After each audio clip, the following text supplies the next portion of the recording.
అమ్మాయిల్లో మాత్రం వచ్చేది. మహిళల్లో మాత్రం చూసేవాళ్ళం మనం. ఇప్పుడు ప్రెజెంట్ చిన్నపిల్లల నుంచి పెద్దల వరకు అబ్బాయిలు, అమ్మాయిలు తేడా లేకుండా అందరికీ చూస్తున్నామండి. ఈ ప్రాబ్లమ్ ఎందుకొస్తుంది? ఈ ప్రాబ్లమ్ సొల్యూషన్ ఏంటి? జనరల్ కన్సల్టెంట్ డాక్టర్ చాందిని గారి ద్వారా తెలుసుకుందాం. నమస్తే మేడం. నమస్తే అండి. మేడం, థైరాయిడ్ ప్రాబ్లమ్ ఇంతకుముందు మనం చెప్పినట్టు ఒకప్పుడు ఓన్లీ మహిళల్లో మాత్రమే చూసేవాళ్ళం. ఇప్పుడు అమ్మాయిలు, అబ్బాయిలు, చిన్నోళ్ళు, పెద్దలు ఎవరికి తేడా లేకుండా ప్రతి ఒక్కరిలో చూస్తా ఉన్నాం. బట్ ఇలా రావడానికి గల రీజన్స్ ఏమంటారు? మన ఇంట్లో బయటికెళ్ళి మీ తాతగారు బుధవారం నాడు వీక్లీ వన్స్ సంత జరుగుతుంది. Yes madam. సంత జరిగితే మీ తాతగారు ఏం చేసేవాళ్ళు? అక్కడ ఉన్న కూరగాయలు అన్నిటినీ తీసుకొచ్చి ఎవరికి ఇచ్చేవాళ్ళు? ఇంట్లో అమ్మమ్మకి ఇచ్చేవాళ్ళు. అంటే మన కిచెన్కి ఇచ్చేవాళ్ళు. ఎస్. మన కిచెన్ నుంచి మనకి సూపర్ ఫుడ్ వచ్చేది. ఎంతో లొట్టలేసుకొని తినేవాళ్ళమే. అలాగే మన బాడీ మొత్తానికి మన కిచెన్ వేర్ లివర్. ఆ లివరే మీకు ప్రాబ్లం అవుతుంది. లివర్ రిలీజ్ అయ్యే గ్లూటాథైన్ కరెక్ట్గా రిలీజ్ అవ్వకపోవడం, అట్ ద సేమ్ టైం మీరు తినే ఫుడ్ అనేది లివర్ మీద బర్డెన్ పడడం, అట్ ద సేమ్ టైం మీకు వచ్చే కంటెంట్ ఏదైతే ఉందో మీరు ఫుడ్ నుంచి తీసుకోవాల్సిన కంటెంట్ దానికి వెళ్ళకపోవడం, ఇవన్నీ కారణాలు.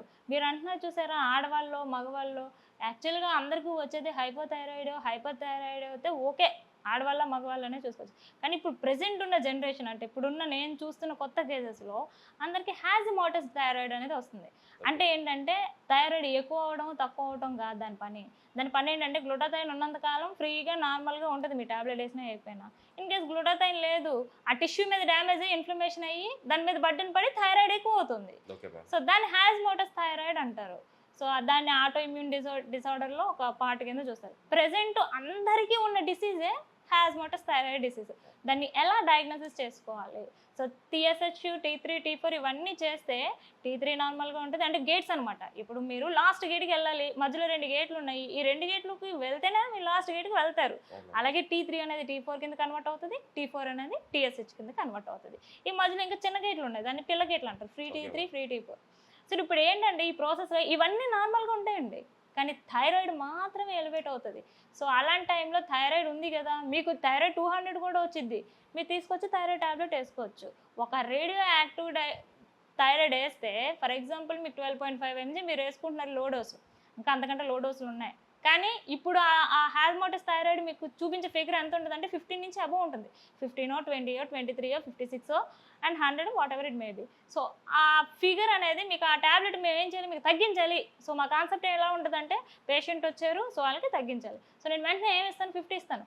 ఒకవేళ మీకు ఆ 50 ఇచ్చే ఆ డై అనేది, అంటే మీకు అన్ని ట్యాబ్లెట్స్ ఓకే, బట్ థైరాయిడ్కి వచ్చేసరికి ఇట్స్ డిఫరెంట్. ఎందుకంటే థైరాయిడ్ అనేది డిఫరెంట్. మీకు ఇచ్చే థైరాయిడ్ ట్యాబ్లెట్ రేడియోలాజికల్ డైతో తయారై ఉంటుంది. రేడియోలాజికల్ ఒక పదార్థంతో మీకు అది ప్రిపేర్ అయి ఉంటుంది. సో ఆ పదార్థం వేసుకునేటప్పుడు కూడా మీకు డాక్టర్స్ ఇన్స్ట్రక్షన్స్ ఇస్తారు. ఏమైనా ఇస్తారంటే మీకు దాన్ని దేనికి టచ్ చేయకండి, డైరెక్ట్గా అంగుల్లో వేసుకోండి. సో అది ఎంత పవర్ ఉంటుందంటే ఎర్లీ మార్నింగ్ రిలీజ్ అయ్యే గ్యాసెస్కి అది కరుగుతుంది. అంటే ఏంటి, జనరల్గా మనకి దేవుడు ఒక క్రియేషన్ అనేది ఇచ్చాడు. ఆ క్రియేషన్లో మన బాడీలో ఉండే వాత పిత్త కఫాలో మీకు ఏదైతే ఈ వాటర్ ఉందో, ఆ వాటర్ అనేది ఒక్కొక్క ఏరియాలో ఒక్కొక్క pHని మెయింటైన్ చేయాలి. ఆ ఇచ్చే pH అనేది 3 to 4 అనేది స్టమక్ యాసిడ్స్ అనమాట. సో ఆ యాసిడ్స్లోనే అది మెల్ట్ అవుతుంది. అండ్ ఎర్లీ మార్నింగ్ ఇంకా ఎక్కువ ఉంటుంది కాబట్టి, అంటే 12 hours గ్యాప్లో, సో అది ఇంకా ఎక్కువ ఉంటుంది కాబట్టి ఆ టైంలో ఇంకా బాగుంటుంది అని చెప్పి without food, empty stomach, without water దాన్ని తీసుకోమని చెప్తారు. ఓకేనా? సో అట్లాంటి థైరాయిడ్కి మేము ఇస్తే ఆ 50 mcg మీరు ఎప్పుడైనా అన్నసంతర్పణలు చేశారండి? అన్నసంతర్పణలకు వెళ్ళారా? సహాయం చేశారు అట్లీస్ట్? మీరు దేనికి వెళ్ళకపోతే వెళ్ళండి, మనిషి అన్నాక కార్యాలు చేయాలి కదా. సో ఎప్పుడైనా మనం వంట వండేటప్పుడు మన ఇంట్లో 15 మందికి వండటానికి ఒక కుండ వేస్తాం చూసారా, ఆ కుండ నుంచి వచ్చే వేడి, అంటే దాని పక్కన నించుంటే ఎంత వేడి ఉంటుందో, అది వేసుకోవడం వల్ల మన బాడీలో అంత వేడి జనరేట్ అవుతుంది. ఓకేనా? అలాంటిది మీకు తీసుకెళ్ళి 125 ఇస్తాను, తప్పదు, నీకు డిసీజ్ తగ్గాలి, నీ లైఫ్ స్పాన్ పెరగాలి, నేను అంత ఎంచి ఇవ్వాలి, నాది తప్పులేదు మీది తప్పులేదు వేసుకోవడంలో, మీ బాడీ అది. కానీ ఎక్కడ కరెక్ట్గా ఈ హ్యాజిమోటస్ థైరాయిడ్ని మీరు గుర్తించగలిగితే దాన్ని తగ్గించే అవకాశం మీ చేతిలో ఉంటుంది. ఆ హైపర్కు మీ చేతిలో ఉండకపోవచ్చు, ఎందుకంటే డెఫినెట్గా ట్యాబ్లెట్స్ కంటిన్యూ చేయాలి. బట్ దీనికి అలా కాదు, దీన్ని చేసుకోవచ్చు. ఎందుకంటే ఈ హ్యాజిమోటస్ థైరాయిడ్ మీకు ఎలివేట్ అవ్వడానికి గల కారణాలు హార్మోనల్ చికెన్స్.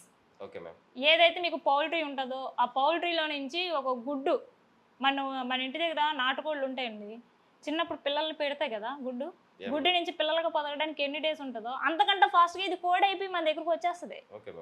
అది గుడ్డి నుంచి పిల్లగా బాగానే వచ్చింది, దానికి ఒక ప్రొసీజర్ ఉంటుంది. కానీ ఇది ఏకంగా కోడి తల్లి అయిపోయి నీటికి వచ్చేస్తుంది. అది అంత దాని వెయిట్ని పెరగాలి అంటే అది తినే గింజ ఎంత అండి? ఇది వరకు ఇట్లా మీరు తినే దానికేం జీడిపప్పు పెడుతున్నారా, బాదం పప్పు పెడుతున్నారా, లేదంటే ఇంకేమైనా పిస్తా పప్పులు పెడుతున్నారా దాన్ని పెంచడానికి? దాని కండ పెంచడానికి మీరు ఇచ్చేవే ఇంజెక్షన్స్. ఎప్పుడైనా ఒకసారి పౌల్ట్రీకి వెళ్ళి చెక్ చేయండి. సో ఆ ఇంజెక్షన్స్ మీకు అందులో హార్మోనల్ ఇంజెక్షన్స్ అంటే మీ మజిల్ గ్రోత్ అవ్వడానికి ఇంజెక్షన్స్ ఇవ్వడం వల్ల ఆ ఇంజెక్షన్స్ దాంట్లో ఉండి దాన్ని మనం తినడం వల్ల మనకి అసలు లోపల ఉన్న ఆ ఎంజైమ్స్ అనేవి అలానే ఉండిపోతాయి. అవి మన బాడీకి ఎంత హామ్ అంటే ఇది వస్తుంది కదా అని చెప్పేసి ఇప్పుడు మీకు చూసారా, ఏదైనా కంట్లో నలక పడింది, ఏదైనా అడ్డం పడింది, కళ్ళు అంతా పొరలుగా అమ్మేస్తుంది. అలాగే మన బాడీ మీద ఒక ఆర్గాన్ మీద ఒక పొరలాగా వచ్చేస్తుంది. ఆ పొరని తీయడానికి మన బాడీ ఇమ్యూన్ సిస్టమ్ ఫైట్ చేస్తూ ఉంటుంది. ఆ క్రమాన థైరాయిడ్ అనేది పెరుగుతూ ఉంటుంది. తీసుకెళ్ళి థైరాయిడ్ మీద లోడ్ పెడుతుంది. ఒక బాబు ఇది మందిగా తీయాలని దాని మీద స్ట్రెస్ చేస్తూ ఉంటుంది. దాని బాధ భరించలేక థైరాయిడ్ పెరిగి కూర్చుంటుంది. దాన్ని హాజ్మోటస్ థైరాయిడ్ అంటారు. ఈ హాజ్మోటస్ థైరాయిడ్ని మనం తగ్గించుకోవడం అంటే ఏం చేయాలి మేడం? ఈ హాజ్మోటస్ థైరాయిడ్ని తగ్గించాలంటే గ్లూటాథయోన్ని కరెక్ట్ చేసుకో. Okay madam. అంటే మన కిచెన్ని, అంతే కదండి. Yeah madam. మనకి కిచెన్లో ఒక అమ్మగారు లేదంటే మీ మిస్సెస్ వంట వండుతారండి.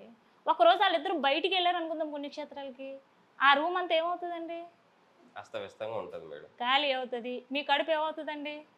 ఆకలి వేస్తుంది మేడం నాకైతే. వంట వండుకోవడం రాదు, ఖాళీ అవుతుంది. అలానే మన బాడీలో కావాల్సిన ఇంగ్రీడియంట్ అది లేదు. సో అప్పుడు ఏదేం చేస్తుందంటే ప్రతి ఆర్గన్ మీద ఆక్సిడేటివ్ స్ట్రెస్ అనేది పెడుతుంది. సో ఈ ఆక్సిడేటివ్ స్ట్రెస్ని మనం కరెక్ట్ చేసుకోవాలి అంటే మన గాడ్ ఇచ్చిన ప్రతి ఫుడ్లోని గ్లూటాథయోన్ ఉంటుంది.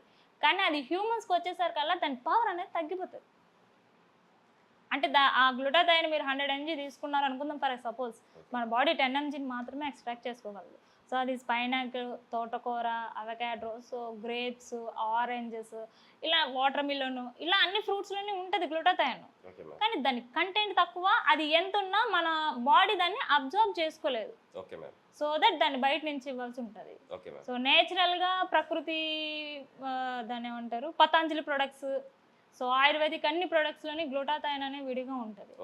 ఆర్ అల్లోపతిక్ స్ట్రీమ్లోకి వచ్చేసరికి గ్లూటాథయోన్ ఇంజెక్షన్స్ ఉంటాయి. సో మీకు మాత్రం మీకు థైరాయిడ్ ఉందని అనిపించింది అనుకోండి, సో వెంటనే అల్ట్రాసౌండ్ ఫర్ థైరాయిడ్ చేయించుకొని మీ డాక్టర్స్ని తీసుకెళ్ళి దగ్గరున్న డాక్టర్స్కి గ్లూటాథయోన్ ఇంజెక్షన్స్ పెట్టమని చెప్తాం. సో మేడం, హాజిమోటస్ థైరాయిడిజం అనేది నేను కొత్తగా వింటున్నాను. నాకు తెలిసినంత వరకు హైపర్ అండ్ హైపోథైరాయిడిజం మాత్రమే తెలుసు. సో మన ప్రేక్షకులు ఇప్పుడు థైరాయిడ్ ప్రాబ్లం ఉందంటే ఇది కూడా టెస్ట్ చేయించుకొని ఇంజెక్షన్ వేయించుకుంటారని చెప్పేసి ఆశిద్దాం. Thank you.